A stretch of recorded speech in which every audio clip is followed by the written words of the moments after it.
السلام علیکم، میرا نام ڈاکٹر فرتاش ہے اور میں بنیادی طور پہ ایک یورولوجسٹ ہوں۔ میں college of physicians and surgeons کا فیلو ہوں اور آج جس موضوع پہ میں آپ سے گفتگو کروں گا وہ ہے ایزوسپرمیا۔ ایزوسپرمیا جو ہے بنیادی طور پہ وہ ہے آپ کی مردوں کی منی میں جراثیم کا نہ آنا۔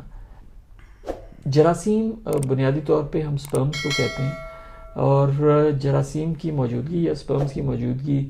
آپ کو صاحب اولاد کرنے کے لیے انتہائی ضروری ہے، بیکاز اگر آپ کی منی میں جراثیم نہیں آ رہے تو اس کا مطلب یہ ہے کہ آپ نارمل طریقے سے باپ بننے کے قابل نہیں ہیں۔ ایزوسپرمیا جو ہے وہ بہت سی وجوہات سے ہوتا ہے، لیکن بنیادی طور پہ میں جو اپنے مریضوں کو سمجھانے کے لیے جو مثالیں دیتا ہوں وہ یہ ہے کہ جو آپ کے خصیے یا آپ کے کپورے جن کو فہم میں کہتے ہیں یا ٹیسٹس انگلش میں، ان کا کام ہے بیسیکلی جراثیم یا سپرمز بنانا۔ اب اگر آپ کے ٹیسٹس یا آپ کے خصیوں میں یہ صلاحیت موجود ہے کہ وہ سپرمز بنائیں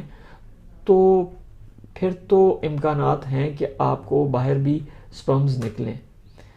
لیکن اگر آپ کے خصیوں میں یہ طاقت موجود نہیں ہے یا صلاحیت موجود نہیں ہے کسی بھی وجہ سے کہ آپ کو وہ جراثیم بنا سکیں یا سپرمز بنا سکیں، تو پھر آپ کے سپرمز کا باہر آنا نیچرل راستے سے ممکن نہیں ہوتا۔ یہ بھی ممکن ہوتا ہے کہ آپ کے خصیے تو سپرمز بنا رہے ہوں لیکن وہ کسی رکاوٹ کی وجہ سے، کیونکہ جو خصیوں سے باہر تک لے کے آتی ہے سپرمز کو وہ ایک ٹیوب ہوتی ہے جس کو ہم واس ڈیفرنس کہتے ہیں،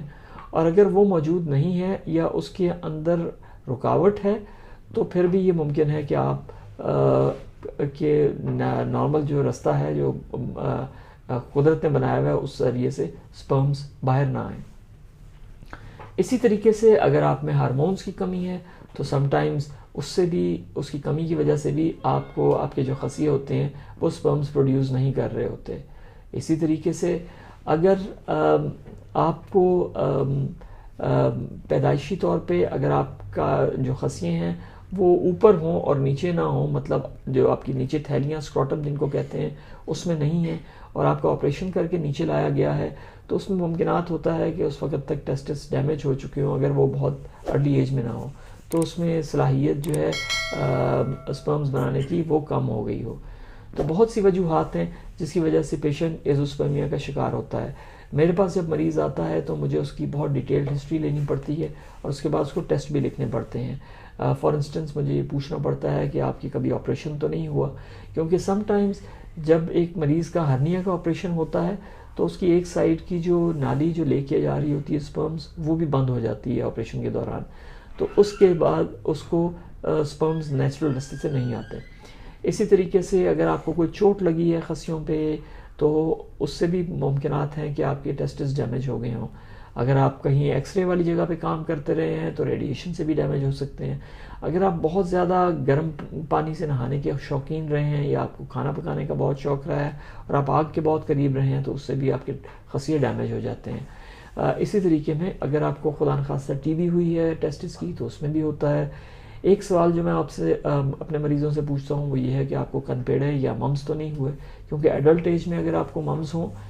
بچپن سے کے بعد یا ٹین ایج میں یا بڑے ہو کے تو وہ آپ کے خصیوں کو ڈیمیج کر سکتے ہیں، جس کی وجہ سے آپ کو سپرمز بنانے کی جو کوالٹی ہے، سپرم بنانے کی جو صلاحیت ہے وہ ختم ہو سکتی ہے۔ اسی طریقے سے ویریکوسیل ہے، اگر آپ کی خون کی رگیں پھول گئی ہیں آپ کے خصیوں کے اوپر تو یہ ممکنات ہیں کہ آپ کو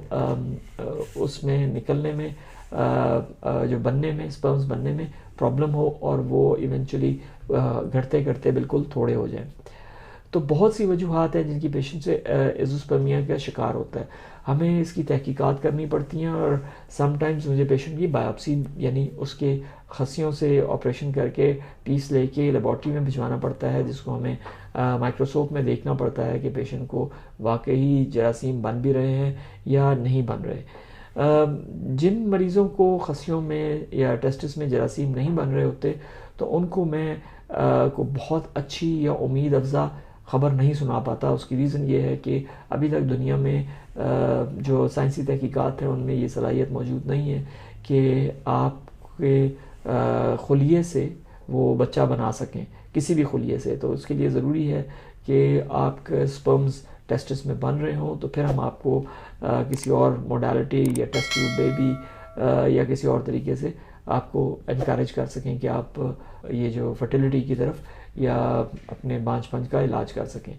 لہٰذا یہ وہ وجوہات ہیں، جب ایک پیشنٹ میرے پاس آتا ہے تو مجھے تحقیق کرنی پڑتی ہے، اور تحقیق کے بعد میں ان کو کچھ بتا پاتا ہوں کہ آپ کس سطح پہ کھڑے ہیں اور ہمیں آگے کس طرف جانا ہے۔ آپ کا بہت بہت شکریہ۔ اگر کوئی کویسچن ہو تو آپ میرے سے نیچے کمنٹس میں پوچھ سکتے ہیں۔